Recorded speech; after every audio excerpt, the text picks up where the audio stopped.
Let's bring in our panel now. Joining us from the Sky News Centre, Tom Switzer from the US Study Centre and Nick Sharman from the University of Melbourne. Welcome to you both. Tom Switzer, what have you made of this debate, which is, well, wrapping up as we speak? Any clear winner in your view? No clear winners. I think it was billed as a competitive debate, and it certainly was. As you pointed out, Joe Biden came out aggressively on the front foot, something that Barack Obama failed to do last week.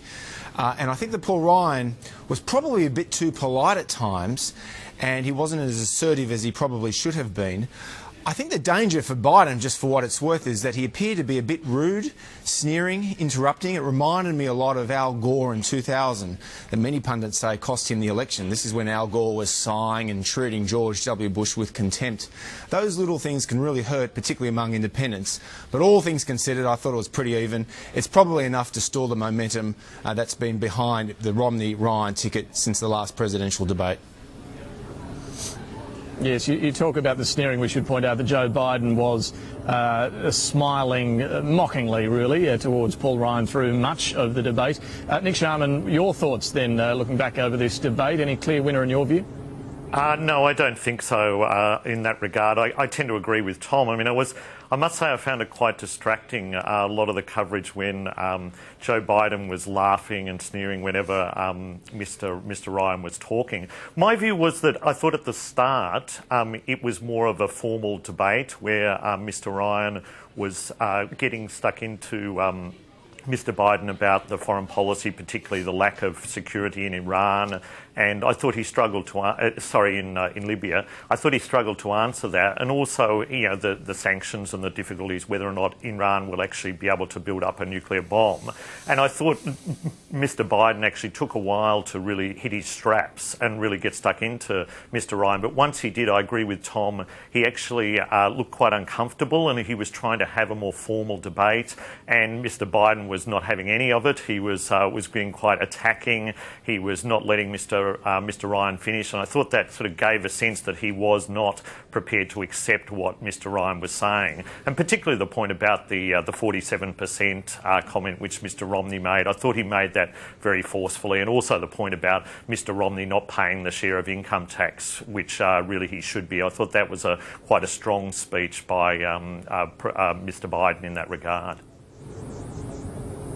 Tom Switzer, do you think this was a more substantive debate in policy terms and substance for the viewers, that unlike the first presidential debate, which, you know, had a lot of lofty positioning, visionary statements from the two contenders, this one really got down to the meat, down to the nuts and bolts of what's at stake?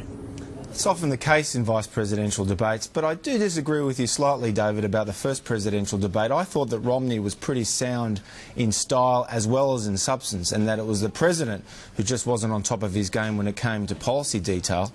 But yes, you're quite right. I mean, here was a lot of substance. Biden went into this debate with low expectations, which, as Romney found out last week, can be a priceless political asset. And I think that will probably help him in the eyes of some people because he came out swinging.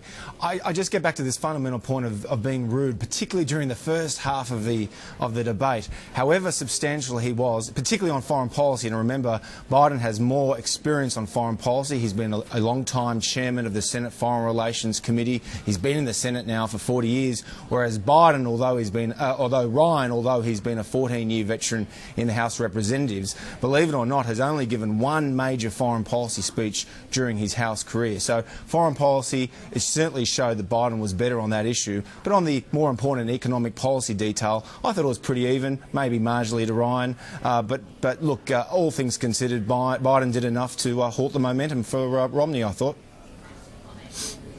Yeah, look, I think that's a good point. Look, there's no doubt that Joe Biden was looking a whole lot more comfortable on the foreign policy front, at the front part of the debate.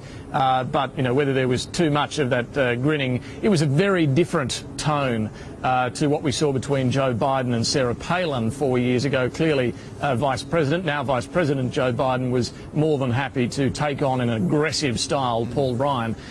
They know each other, of course, fairly well, having served in Congress together for quite some time. unlike Sarah Palin, who I'm not sure if Joe Biden had met before they both walked on the stage.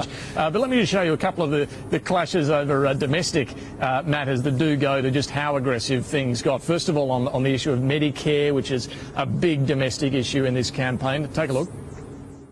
7.4 million seniors are projected to lose the current Medicare Advantage coverage they have. That's a $3,200 benefit cut. That didn't what we're happen. saying, more people signed these are up. from your own actuaries. More people signed up for Medicare Advantage after the change. What they're saying, nobody is. Mr. Vice President, down.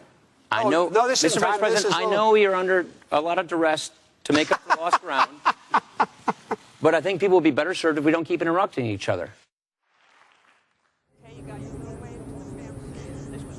And then there was a similar clash over the issue of tax, over whether the Republicans can afford all they want to afford with the tax plans that they have on the table. Take a look at this encounter. We can cut tax rates by 20% and still preserve these important preferences for middle-class taxpayers. Not mathematically possible. It is mathematically possible. It's been done before. It's precisely what we're proposing. It has never been done before. It's been done a couple of times, actually. It has never been Jack done Kennedy before. lowered tax rates, increased growth. Ronald Reagan. Now you're Jack Kennedy. Nick Sharman, I really enjoyed this debate. I thought it was a lot more free-flowing than the first presidential debate, at least, and certainly much more free-flowing and engaging than that Joe Biden-Sarah Palin debate of 4 years ago. Tell us about the demeanour between these two men as you saw it. Yes, look, I actually found it really quite enjoyable. I was actually sort of smiling a few times when Mr Biden was having a go at Mr Ryan and vice versa to an extent. But, yeah, look, I think I just wanted to touch on one of the points there about entitlements. I thought this is a key issue which the Democrats have really been trying to raise. And, this was part of, Mr Biden cutting off Mr Ryan, was to say, look, you're not going to be able to maintain entitlements for Medicare for seniors. And clearly this is a very significant issue. It's been showing up in the polls in Florida that seniors, who are a big proportion of the electorate in Florida, are concerned about entitlements. And I thought that was one area, again, where Mr Biden was really making sure that Mr Ryan didn't get away with what he perceived as being unreasonable comments about that issue. And also Social Security was another issue where he was very much going on the attack in relation to the economy. What you're saying that you're not going to cut Social Security, well, that's not true. You're actually not going to maintain entitlements, and he's really playing to a section of the electorate, Mr Biden, that he wouldn't let him get away with it in a way which I think Mr Romney sort of, perhaps was able to more easily do with President Obama last week. Before we go to a break, let me just ask you what impact this is going to have on the campaign. Now, Tom Switzer, I think you said a couple of times that this is going to halt the momentum or go some way to halting the momentum that Romney's had since that first debate. Do you really think this is going to have an impact on the polls to that extent? I can't recall a vice presidential debate having a huge impact on the outcome of a race or even the momentum of a race.